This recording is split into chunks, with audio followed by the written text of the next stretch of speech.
A gente já está acostumado a alugar várias coisas, não é verdade? Aluguel de imóveis, veículos, bicicletas, patinetes elétricos. Alguém aí tem saudade de ficar um tempão escolhendo um filme na locadora? Pois é, mas tem um tipo de aluguel que não é tão falado por aí e que pode te render muito mais do que uma tarde agradável no sofá. A gente está falando do aluguel de ações, uma forma diferente de investir na Bolsa de Valores e ainda pouco conhecida entre grande parte dos investidores brasileiros. No Cafeína de hoje vamos falar tudo sobre isso, desde os termos específicos até uma explicação na prática de como tudo acontece depois da vinheta.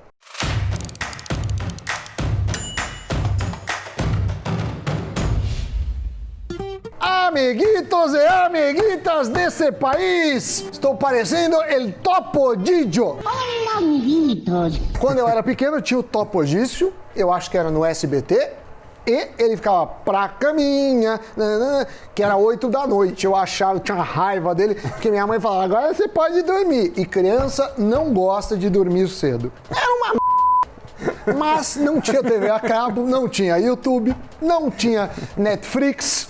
Muito bem, era uma infância difícil, mas era o que tinha. Vamos lá, aluguel de ações. É um tema que muito pedido aqui no canal, as pessoas querem saber, e seu pedido é uma ordem. Então acionamos nossa diretoria de temas solicitados e eles nos pautaram. Muito bem. O aluguel de ações é uma forma de investir que começou em 1997 nos Estados Unidos, mas logo deu as caras no mercado brasileiro. E não é um mercado pequeno não, viu? No final de 2019, chegou a 77 bilhões de reais em volume de negociação mensal. E como o próprio nome diz, trata-se de um processo em que um investidor aluga ações para outro. Inclusive, a gente pode comparar com o aluguel de imóvel para facilitar o entendimento. Quem quer alugar o ativo, entra em contato com a imobiliária ou, no caso, a corretora de valores, informando tem interesse. Muito bem. A corretora vai fazer o cruzamento entre quem quer ceder as ações, que é chamado de doador, com quem quer tomar o aluguel, que é chamado de tomador. Assim como a imobiliária vai te pedir um fiador ou alguma garantia de que você vai, de fato, honrar o compromisso, no aluguel de ações, isso também acontece. Exatamente, falariam os franceses, o que é chamada margem de garantia. É uma comprovação de que você vai conseguir segurar os seus BOs, ou seja, você vai conseguir arcar com os gastos de eventuais perdas da operações. As corretoras usam como garantia ações, títulos públicos e outros ativos para contabilizar a margem. Ou seja, você não precisa deixar o dinheiro lá paradão. Você pode falar, ó, eu tenho títulos públicos, se precisar, você liquida esse, a garantia está em los títulos públicos. Não necessite a garantia sou eu. Ó, não é tão complexo quanto parecia no primeiro momento, né? Mas como o investidor ganha dinheiro com isso? Como você pode se beneficiar disto tudo? Vamos falar agora, Samidana. Bom, quando o investidor informa a corretora suas intenções de alugar ativos ou de tomar ativos alugados, ele precisa informar também uma taxa e um prazo com que ele está disposto a fazer a operação. Porque assim, eu te concedo a minha ação, mas por quanto tempo e por que taxa? Então, o lucro do doador acaba sendo essa taxa acordada. Já para o tomador, a operação envolve mais risco. No final das contas, ele vai alugar ações de outra pessoa para que possa vender essas ações. Ou seja, o tomador acredita que a ação vai desvalorizar, que o preço dela vai cair no mercado. Você vai perguntar, como assim, meu caro Sam? Como assim, meu caro Sami? Não, que eu engasguei. Muita gente vai perguntar, como assim? Achei Como que era uma deixa o tomador dramática. espera a desvalorização? Fica tranquilo que vamos te mostrar uma operação dessas na prática para você não ficar com nenhuma dúvida. Ai, que maravilha! Eu já estava tenso, Samir. E liga já, porque, aliás, do Liga já, depois vocês veem o filme de Walter Mercado, tem um documentário agora. Eu é vi bom? uma capinha. É legal? Já assistiu? Não, mas eu sei que é bom. Mas vamos lá, depois a gente fala de esoterismo, tem muitos youtubers esotéricos que usam seus métodos não muito comprovados pela ciência para indicar ações. Aqui não. Muito bem.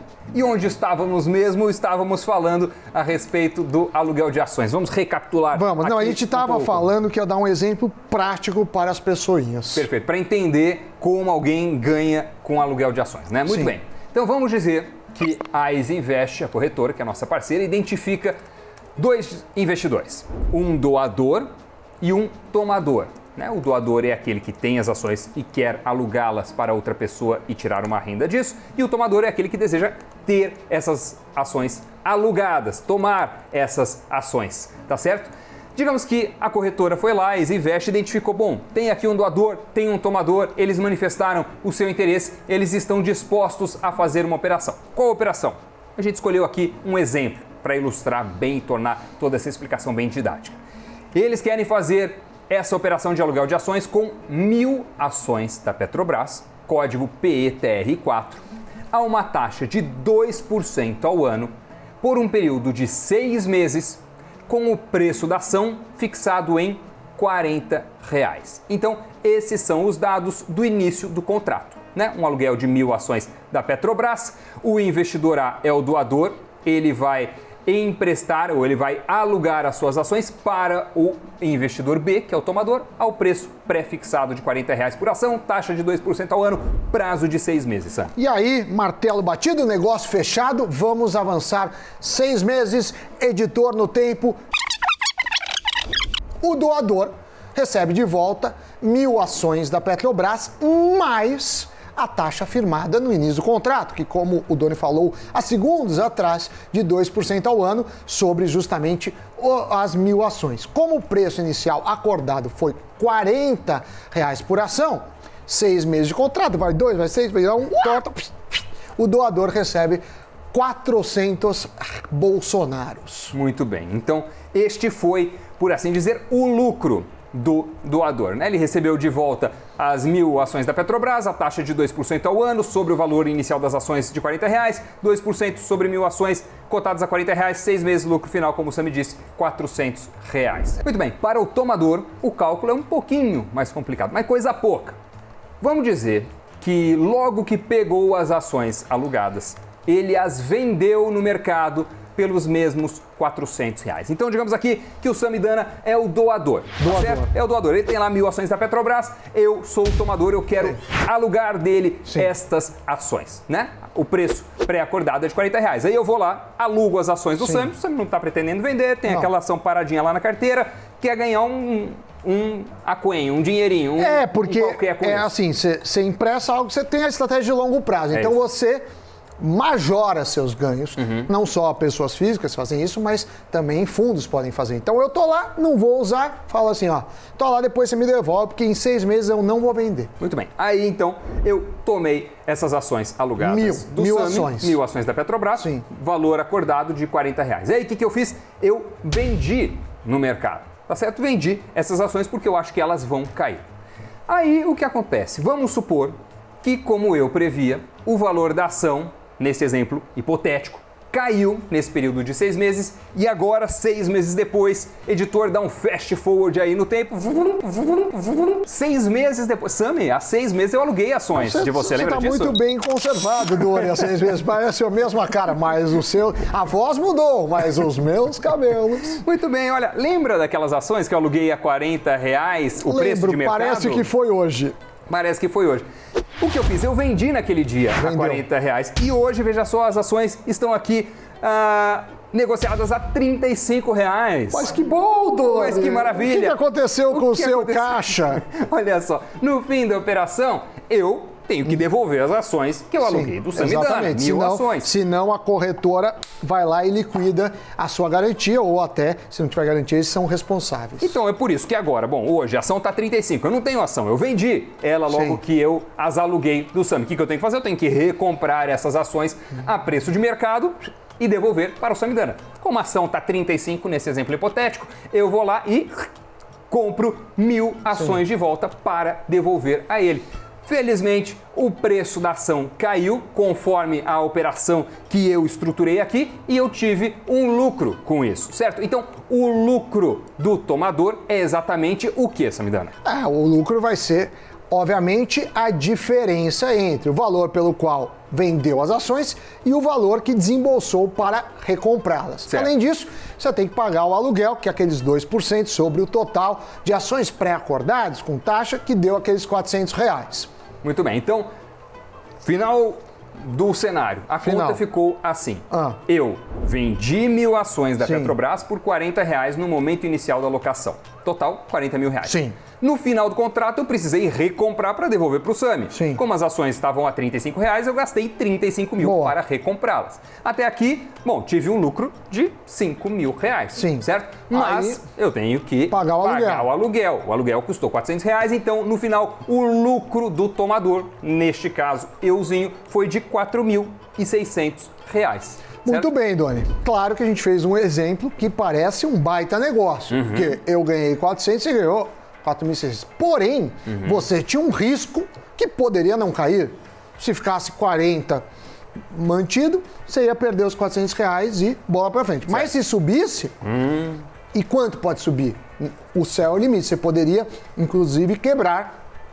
Aí a corretora pode pedir mais garantias, né? Porque ela fica o risco. Então pega esse exemplo. Digamos que ao final da operação, na hora de recomprar as ações, o barril do petróleo no mercado internacional tenha disparado e as ações subiram para a casa do capeta, R$55. O que ia acontecer? O que aconteceu? Olha só, refazendo essa mesma conta, na hora de recomprar as 1.000 ações do Sami, do doador, eu teria que desembolsar 55 mil reais e não mais os 35. Exatamente. Bom, além do aluguel, que eu vou cobrar de qualquer forma. Pois é, então eu vendi as ações, peguei 40 mil reais, fui recomprar as ações ao final do contrato, gastei 55 mil.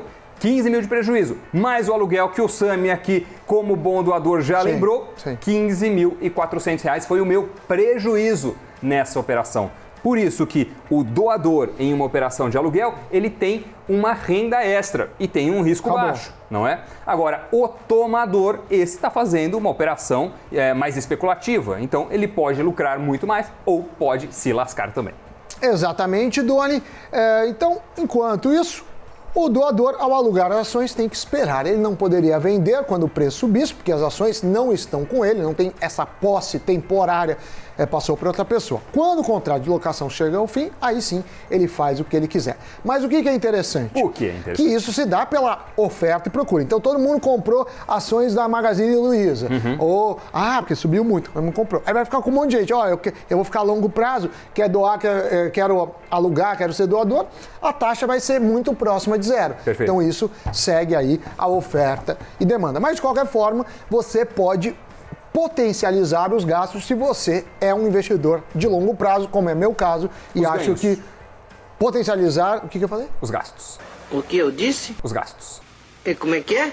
Os ganhos, corrigindo, potencializar os ganhos se você for um cara de longo prazo, como é meu caso, acho que do Doni também, em boa parte da estratégia. Pois é, então, investindo a longo prazo, investindo nas ações, comprando papéis, se você vai comprar e sentar em cima da carteira, como se diz, e não pretende vender no curto prazo, independente do que aconteça no mercado, você pode ter uma renda adicional. Digamos que as ações da sua carteira se valorizam, o que acontece, além do papel ter se apreciado, você ganha também o resultado do aluguel dessas ações que você, como doador, colocou à disposição de um tomador. Então você aumenta ainda mais o retorno do seu investimento. Porque se seu objetivo é longo prazo, você já aposta na alta, então você potencializa. E é uma coisa que muita gente não explica direito. Mas nós acreditamos, espero, com a ajuda de Zanuto, ele editor, quase o computador foi para o saco. Com com a equipe de ilustração também deste programa, Bia Risse, Daniela Arbex e o grande elenco. Não, tem muito mais gente, porque a gente fala disso e esquece de falar todo mundo. Tem umas 15 pessoas, 20 pessoas aqui no Invest News, que às vezes ajuda, às vezes você faz.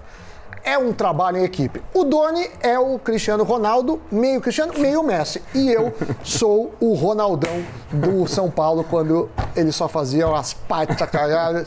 Mas eu não sou São Paulino, então também só falei porque é um jogador que foi campeão do mundo, mas não é isso. De bobagem, vamos para o giro de notícias. Girando, rodando das... Cri, cri, cri. A farmacêutica americana Moderna divulgou mais detalhes sobre a promissora vacina contra a Covid-19. A companhia testou 45 adultos com diferentes dosagens e todos desenvolveram proteção imunológica contra o vírus. Uma segunda fase de testes com 600 pessoas ainda está em andamento.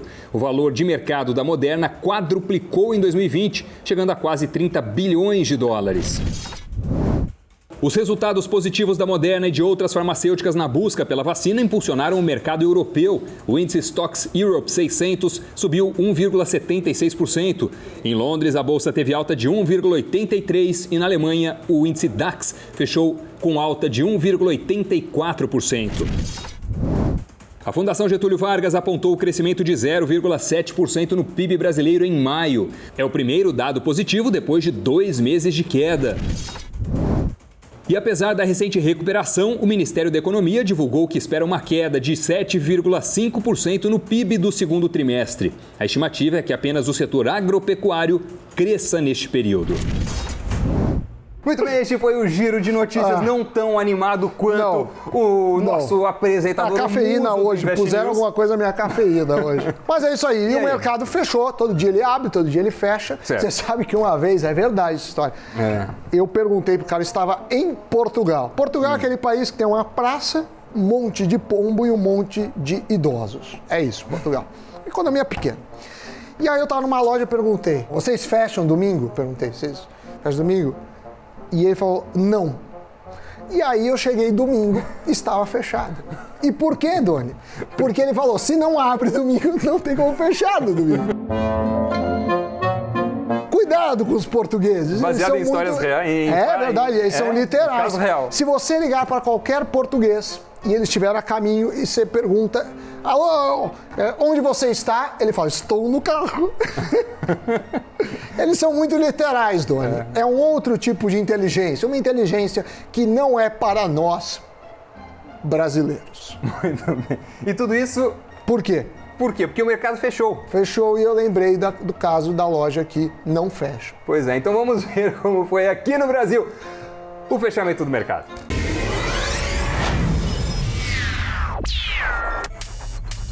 No mercado financeiro, o principal índice da Bolsa teve alta de 1,34%, fechando a 101.790 pontos.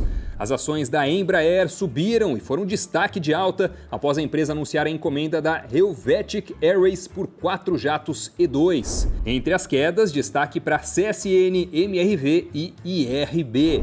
No câmbio, a tensão entre China e Estados Unidos acabou impulsionando a alta do dólar, após Mike Pompeo anunciar restrições de vistos a funcionários de empresas chinesas de tecnologia. A moeda americana terminou com alta de 0,7% aos R$ 5,38. É isso. Acabou. Já fizemos, já explicamos, já giramos, já fechamos o mercado. Só e não agora... pedimos likes ou pedimos like? Não pedimos. ainda. Mande seu like, inscreva no canal, compartilhe, porque nós queremos vencer o algoritmo do YouTube. E tem dia que a gente vence e tem dia que a gente toma porrada.